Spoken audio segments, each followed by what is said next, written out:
When my girlfriend was at her lowest, I broke up with her. Years later, after she found success and fame, she used every means possible to marry me. Everyone said I was her one true love, her most treasured husband. But in reality, every night she brought a different man home, shattering my heart and turning me into a laughingstock. I never fought back. I never cried or argued. I simply moved into the study, quietly staying out of her way. She hated that. One night, furious, she kissed me roughly and whispered, "Aren't you jealous?" What she didn't know was that I was sick. While she spent each day trying to hurt me, I was silently counting down how many days I had left to live. In the 3rd year of our marriage, my wife, Claire, started keeping a young, handsome college student. His name was Ryan. He was tall, good-looking, and exactly Claire's type. She kept him around for over 6 months, longer than any of the others. My friends warned me to be careful. They said Claire seemed genuinely attached to Ryan. The first time I met him was on my birthday. That morning, I'd woken up with a nosebleed that wouldn't stop. At the hospital, the doctor told me I probably wouldn't live past spring next year. I nodded calmly and said, "That's fine." I wasn't afraid of dying, I just didn't want it to hurt. There was an expensive medication that could ease the pain, but I didn't have enough money to afford it. So, I went to Claire's office to ask for help. That's where I ran into Ryan. He had just graduated and was working as Claire's assistant. Claire was in a meeting, so I sat in the lobby to wait. Ryan kept glancing at me, then leaned over to whisper to his coworkers, "So, that's the husband. He looks awful, so skinny and sickly, like he's on his deathbed." He laughed and added, "People say I look like him, but I don't see it. I'm way better looking." I caught my reflection in the glossy glass wall, messy hair, a puffy coat that made me look even frielier. He wasn't wrong. I wasn't much to look at, just a man waiting to die. A coworker nudged him and whispered, "Don't underestimate him.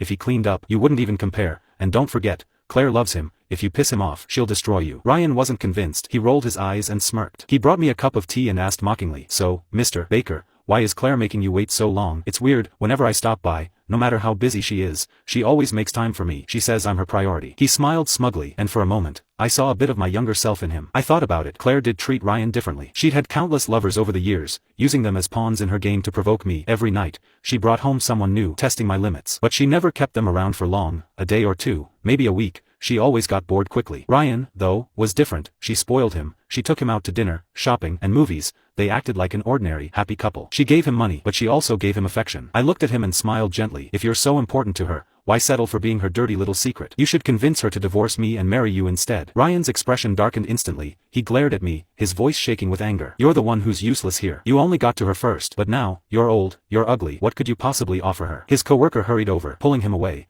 clearly worried I'd be upset. But I wasn't. I'd promised myself long ago that I wouldn't get angry because of Claire. I wouldn't feel sad because of her. And I definitely wouldn't stoop to competing with her lovers. She wasn't worth it. Ryan was pulled back by a coworker, but he lost his balance, fell to the ground, and shattered the teacup in his hand. Blood poured from the deep cut on his palm, pooling on the floor. Through the glass of the conference room, Claire saw what had happened. Under the watchful eyes of everyone, she threw down her papers, pushed the door open, and hurried over to Ryan. She grabbed his hand with visible distress, frowning as she examined his injury. Her voice was cold as she asked, "Who did this to him?" The coworker who had tried to help